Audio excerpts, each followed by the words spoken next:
Good evening. My name is Jim Keenan, and I'm here to present a brief introduction to virtues that we could use to participate in community discernment.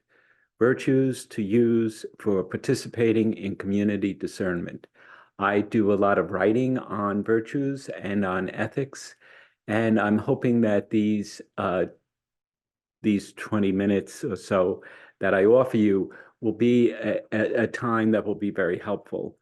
I'm going to talk about virtues, and let me just say that I think of virtues as those types of dispositions that we have within ourselves that are able to produce or to allow us to practice certain ways of being in which we become, if you will, closer to one another, to ourselves, and to God. Virtues are the way Aristotle and Thomas Aquinas believed that one could find human flourishing, human flourishment.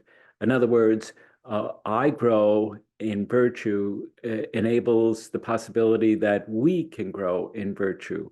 And if we can grow in virtue, it would be toward the betterment of humanity and to the betterment of God's own kingdom that God has called us to participate in. So virtue is something that we cultivate within ourselves by certain practices that we intentionally pursue. We pursue ways of being generous. We pursue ways of being honest. We pursue ways of being kind. These all do not happen by us sitting down watching a TV program and saying, I wish I was like that.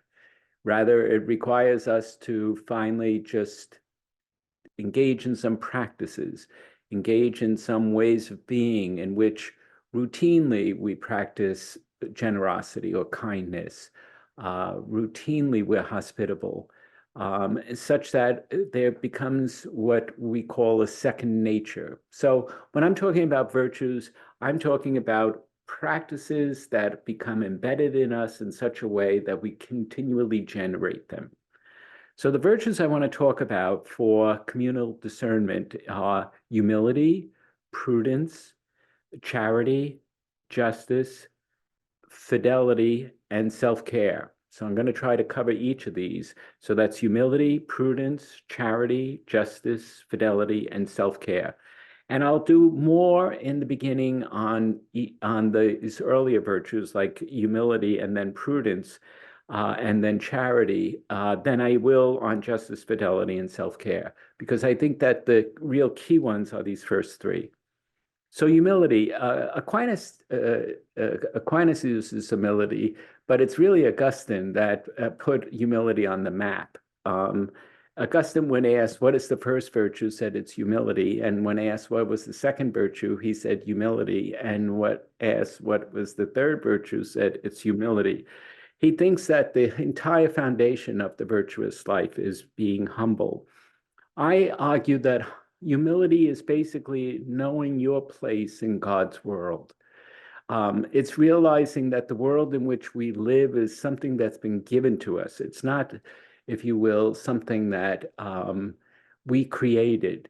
Knowing my place in God's world is what keeps me honest about my self-understanding and about who I am and why I do what I do. If I keep before me that humility is knowing my place in God's world, I can become more aware of God's world itself that I'm participating in. We're told, a colleague of mine and a good friend, Lucas Chan, he often talked about how the Magnificat was Mary's song of humility. And it's really rather remarkable, isn't it? For what we know is the Magnificat, that wonderful pericope in Luke's gospel, where Mary sings out the song and says, you know, the Lord has done great things for me and holy is his name. He has raised up, he has raised me up, and he has taken down the mighty, and he has shown the power of his ways. The entire passage of the Magnificat, we have as in the on the lips of Mary. But it's interesting that in the early church celebrated this as a hymn. They sang this Magnificat. They sang those words. They talked about the great things that the Lord has done for them, and holy is his name. They were, if you will, by the practice of their singing this hymn, they were taking on humility, seeing that their predicament, their place in society, whatever it was something that was God's doing more than theirs. And so there's a certain way that it helps us to understand, if you will, that humility is really finding out where our location ought to be and how we ought to be alert to others and how we should be mindful of others. Of course, Mary utters this in her wonderful exchange with her cousin Elizabeth, who she's just learned has had the good news that she will bear a child as well. And that in this exchange of the Magnificat, in this exchange, there's a certain sense that Mary is letting us know that we can let go of what we have about ourselves, and we can instead enter into God's world where a lot more is awaiting us when we think in those terms, rather than with our simple expectations and ways of proceeding. There's a colleague of mine, Lisa Fulham, who has done some interesting work on this in terms of community discernment. She talks about an epistemic humility. She talks about humility, not only understanding my place, but also how do I understand in the first place? You know, how is it that I need to understand? And in community discernment, this epistemic humility means I need to appreciate others. It means that I need to attend to the fact that not only am I in God's world, so is everybody else who's with me. We're all gathered together in this one world of God's. And so this humility, this epistemic humility means I have to be open to learning from others. I have to have a humility about learning. And so, like we just saw with the synod, one of the things that we see in the synod is there was a great deal of listening. Of course, there was some who were talking a great deal, but for the most part, it was listening. Learning to listen is about learning to be in God's world where others are speaking, and that we need to hear others and make a sense that there's something we can learn here. Another great theologian, Margaret Farley, talks about the grace of self-doubt, when talking about this epistemic humility. She basically says, you know, there's so many contingencies out there that in order to really know something, you've got to be able to suspend what you're so sure about so that you can understand whatever else is outstanding, so that you can learn more. So the grace of self-doubt is a manifestation of one's own humility. And I think that this helps a great deal. I think at the synod, you know, when you see some of those people entering the room, you're hoping that they have the grace of self-doubt. And I think we need it ourselves. So this first virtue that I've spent some time on, humility, I think is really rather key. And I think the grace of self-doubt is something that helps us so that we can listen to others, that we actually realize that we may say, oh, that tired thing. And then all of a sudden we realize, no, I need to know what this is. I didn't understand it that well before. Now I need to understand it better. The second virtue I'd say is prudence. Prudence, I think, in participating in community discernment means that I have to be able to be on the lookout to understand, well, who's making sense and who isn't. And or maybe a more Christian way of saying it is, who is giving us light and where are there shades of darkness elsewhere? Prudence helps us to discern, to see what's there before us. The whole notion of community discernment, prudence is about the virtue that helps us to get to the end. It helps us to find the means to get to the end. So in terms of community discernment, there has to be a prudence in understanding who's speaking, how they're speaking, what they're speaking about, and an ability to recognize when there's some real light coming across there. Many of us think that prudence is about caution. Well, caution is a little bit of a part of it, but that's not what it's really about. Prudence is about getting to the end. It's about having the means to get to the end. When I teach prudence, I have my students read Martin Luther King's letter from a Birmingham jail. In that letter, he's basically saying, we can't wait. We need to move forward. We have discerned that we have to, as a people, as a people of African Americans, we have to be as a people moving forward for equity in this society. And we want whites to walk with us and to come with us. So that's prudence is not about being cautious. It's about putting it out there and saying, we need to talk about this. We need to address this. So prudence is about figuring out how the community can discern, not hesitatingly, but actually collectively trying to figure that out. And therefore, something that we should realize that prudence helps us to understand is that I need to know when I should talk. Not simply that I should be always listening, but prudence also tells me when I should talk, when my contribution does make a contribution, when I'm actually supporting something that's being said or challenging something that's being said. My participation depends on whether I can evaluate the meanings that are being conveyed by the different pronunciations that people are making. So I think the second virtue for community discernment, so that you can participate, is that you have prudence. And prudence is about knowing the mean between too much and too little, getting the mean right, because the passageway to the future is by recognizing what is the pathway, what are the ways that we can come to a new insight to learn what we need to learn. Now, humility and prudence, however, have something even more foundational than those two. And even though Augustine said the first virtue is humility, second virtue is humility, third virtue is humility, the virtue that makes all this possible, that I can understand that I am, that I can understand my place in God's world, or that I can understand when and how I should speak and how I should understand what others are saying.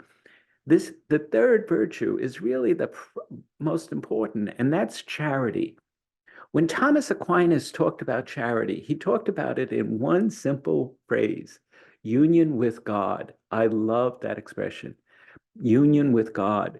Charity is union with God. He repeatedly says that. And unity with God means that I have unity not only with God, but in that union with God, I am closer to myself than I ever was, because God is closer to me than I am to myself. So God, who makes me in God's image, the God who's given me life, the God who animates me, the God whose spirit is constantly provoking me and moving me forward, that is that presence of God, that union that I have with God, that union that I have with myself because of that charity, that then is really critical for this, because I cannot appreciate the fact that we should be together in community, finding an answer together, unless I understand that my origin is my destiny, that where I start in union with God is where I end in union with God, that eternal life is about union with God, and that therefore, if God is love, then everything that our church is about, everything that it's looking to understand, the pathways that it's seeking, can only happen to the extent that I have a felt experience of being in union with God, that I know I don't walk alone, that I am accompanied by Jesus Christ, that I am accompanied by the Spirit, that I am accompanied by the Father, that somehow our triune God in me helps me to appreciate why we're all together here in this wonderful process of trying to listen to one another in community discernment. Charity Charity is so necessary for our ability to appreciate what we need to do and how we need to do it. So this charity is really rather key. So now charity, humility, and prudence. The fourth virtue is justice. Justice is about knowing what is due to each of the people that we're serving. Justice is always giving to each their due. It's an appreciation of what is expected and how we are to process. I think that justice is really the critical virtue for our world today. I mean, what we're constantly looking for is a sense of equity. That is a sense that we give due respect to people, that we recognize that they're entitled to, that many are entitled to a lot more than they have, and a lot have more than they really should. Justice is about trying to get to a sense of balance in our society that can only happen if we are charitable, and that if we have prudence that enables us to do this. So there's a certain sense in a synodal process, in community discernment, that there has to be an appreciation for justice. There has to be a sense of who is due what, who is due what, a sense of who is due respect, well, everyone. Well, who's due a certain sense of service? Maybe the most poor in our community, the poor in spirit, as the Beatitudes, Matthew's Beatitudes tells us, that the blessed are the poor in spirit, that if we pay attention to those most in need, to this option for the poor that the church often talks about, that somehow when we're trying to figure out how we should proceed, we have to say, are we proceeding justly? And in answering that question, it's going to be, are we giving to each their due? And in our society, there are many people who've not received yet what they are due. It could be an education, it could be health, it could be work, it could be a home. There are so many people without homes. There are so many people who are not educated. There's so many people in poor health that could be attended to. All these goods that we talk about, the sense of what's due them, this is what justice helps us to do. So the virtue of justice helps us to use prudence to understand, do we appreciate what each person is entitled to? I think that's really critical. Two last virtues. One is fidelity. I love fidelity. Fidelity means that justice means that I should give to each, no matter whether I know them or not, their due. Justice requires me to be, if you will, detached. That I'm not evaluating as to how much you mean to me. It's how much you're entitled to. But fidelity is about these particular relationships that we do have, and each of us have a particular set of relationships. So fidelity also fits in here. Like, say if you're a religious woman, right, and you're invited to the synod, or you're invited to a very big way of trying to talk about the church, it strikes me that you're going to want to talk about other women religious somehow so that they're not overlooked. There's a certain sense that fidelity calls in us, that the people that we're closest to, sometimes those are the people we need to represent, especially if we're coming from a group that's somewhat disenfranchised. You think of in the church, women, like, when is the Catholic Church going to realize that we have to be just and equitable about men and women in the church? And herein, I would say that there's certain fidelity bonds that are necessary. The last one is self-care. We have to also take care of ourselves when we're in synodal processes or when we're participating in community discernment. Being humble means, if you will, relinquishing some of my own self-understanding so that I can appreciate better the understanding that others have. But there's a certain sense that sometimes some of the people who hear that need a little bit, maybe more self-care, and need to be able to hesitate and say, excuse me, I'm going to give you some time. So there I am. I hope these virtues, humility, prudence, charity, justice, fidelity, and self-care, are helpful for you as you try to work and participate in community discernment. Take care, and God bless.